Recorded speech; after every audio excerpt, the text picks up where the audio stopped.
रही और हमारे मुख्यमंत्री कान में तेल डाल करके सोते रहे, किसी पे कोई जवाब अभी तक नहीं आया। 2 परीक्षाएं हो गई, 13 दिसंबर को और 4 जनवरी को।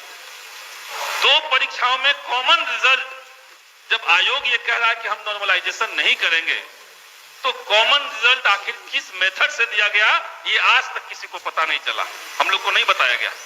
कैसे आपने कॉमन रिजल्ट दे दिया?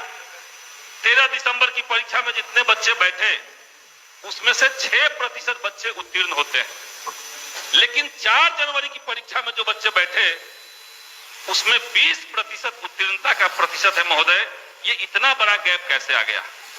यानी शुरुआत से लेकर के अंत तक मल्टी लेयर्स गड़बड़ियां बीपीएससी की परीक्षा में हुई है, और इसलिए हम सरकार से कहेंगे कि उस परीक्षा को रद्द करके आप री एग्जाम कराइए। बिहार के युवाओं के साथ, उनके भविष्य के साथ खिलवाड़ बंद होना चाहिए। बिहार में महोदय शिक्षक बहाली अब बीपीएससी के माध्यम से हो रहा है। जब टीआरई 1 हुआ, इसी सदन में हमने मांग की थी कि उसमें डोमिसाइल नीति लागू होना चाहिए। सरकार ने विज्ञप्ति के समय डोमिसाइल लागू किया था, लेकिन हमारे माननीय मुख्यमंत्री को अचानक से एक खुमार आया कि अब इन्हें प्रधानमंत्री बनना है। डोमिसाइल 10 दिन के बाद उसको विड्रॉ कर लिया गया, वापस ले लिया गया। अभी टीआरई 3 का जो परिणाम आया महोदय, टीआरई 3 में 1 to 5 के जो टीचर नियुक्त हुए हैं, उसमें से कुल पद 1 से 5वीं तक कक्षा के शिक्षक 7,440 जो टीचर नियुक्त हुए हैं, उसमें 6,099 टीचर जो हैं वो दूसरे राज्य के हैं। आप समझिए कि ये जो आंकड़ा बिहार के अंदर आ रहा है, बगल में झारखंड के अंदर डोमिसाइल लागू है, पश्चिम बंगाल, उड़ीसा, उत्तर प्रदेश, हरियाणा, हिमाचल प्रदेश, तमिलनाडु, महाराष्ट्र, मध्य प्रदेश, इतने राज्यों के अंदर जब डोमिसाइल लागू है, तो बिहार के अंदर बिहार के युवाओं के रोजगार की संभावनाओं को बचाने के लिए यहां डोमिसाइल लागू क्यों नहीं? ये हमने सरकार से विधानसभा के अंदर लिखित में सवाल पूछा, सवाल कैंसिल कर दिया गया। तो आप बिहार के युवाओं के साथ आखिर ऐसा कब तक नाइंसाफी करेंगे?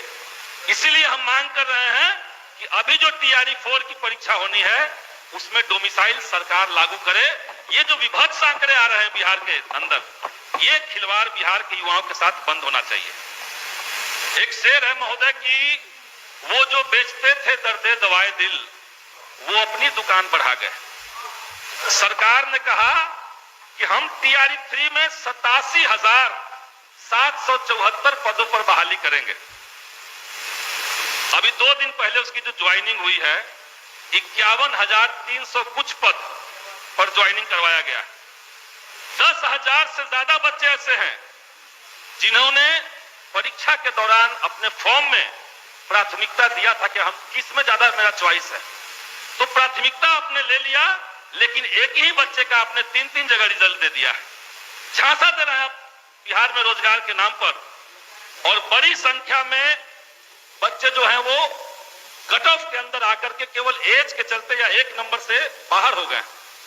87,000 बहाली निकल रही है और 51,000 पे ज्वाइनिंग हो रही है। इसीलिए सरकार टीआरई 3 में सप्लीमेंट्री रिजल्ट दे। बीपीएससी ने लेटर जारी करके कहा है कि अगर शिक्षा विभाग उन्हें कहता है कि सप्लीमेंट्री रिजल्ट इतना दिया जा सकता है तो हम देने के लिए तैयार हैं।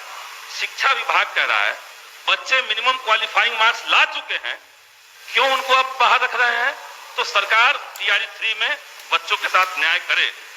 लाइब्रेरियन की बहाली महोदय, शिक्षा की बात हो रही है और लाइब्रेरियन की बात कभी नहीं हो रही है।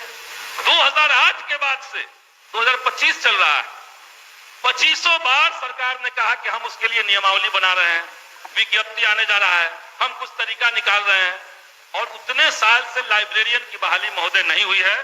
बिहार के अंदर लाइब्रेरियन की बहाली, भ्रष्टाचार बिहार के विश्वविद्यालयों का बड़ा प्रमुख सवाल है महोदय।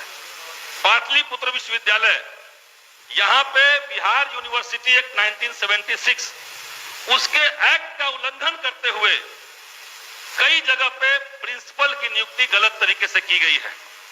मालतीधारी college Naubatpur, Ramkrishna Dwarika college Patna, BD college Patna, सरकार का एक्ट कहता है कि उसी कॉलेज का जो सीनियर एसोसिएट प्रोफेसर होंगे, अगर यूजी की पढ़ाई हो रही है तो सीनियर एसोसिएट प्रोफेसर वहां के प्रभारी प्रिंसिपल बन सकते हैं। लेकिन पैसा के खेल से एक ही कॉलेज से निकाल करके पैसा तसीलते हुए सारे कॉलेज में इस तरह के प्रिंसिपल बना दिए गए हैं और गलत प्रिंसिपल एक बार बन जा रहे हैं।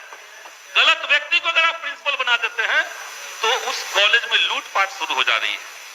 अभी बिहार के अंदर बाकी विश्वविद्यालयों में ठीक हो चुका है, लेकिन पाटलिपुत्र विश्वविद्यालय में बड़े पैमाने पर इस तरह की धांधली हो रही है। महोदय, टीचर का ट्रांसफर का एक महत्वपूर्ण सवाल इस सदन में चर्चा हुआ था।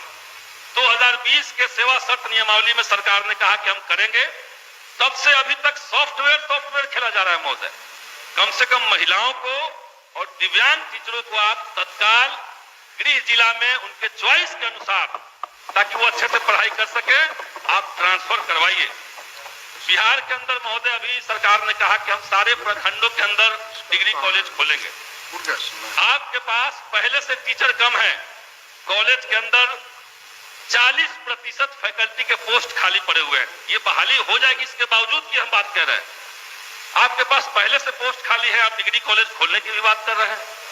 तो जो गेस्ट टीचर हैं, जिनका अपॉइंटमेंट यूजीसी रेगुलेशन के मुताबिक हुआ, रोस्टर का पालन करते हुए हुआ, बिहार सरकार ने 1984 में उनको परमानेंट भी किया था, बगल में उड़ीसा ने किया, हिमाचल प्रदेश ने किया।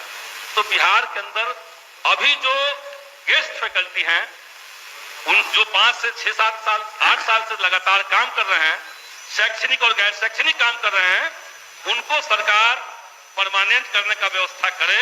ये हम सरकार से महोदय माननीय सदस्य, अब आपका समय हो गया है। बस एक बात और कहेंगे महोदय कि इसी सदन के अंदर हमने एक बार और मुद्दा उठाया था। बिहार के स्कूलों के अंदर सरकार ने आउटसोर्सिंग एजेंसी का एक मेथड बनाया था। माननीय मुख्यमंत्री महोदय के बहुत दुलरुआ आईएएस थे के पाठक जी, बगैर टेंडर के महोदय पूरे जिले में एक कंपनी को अलॉट कर दिया गया। सारे पोस्ट को अपॉइंटमेंट के लिए भी, सर्विसिंग के लिए भी, सप्लाई के लिए भी कंपनी दे दिया गया महोदय।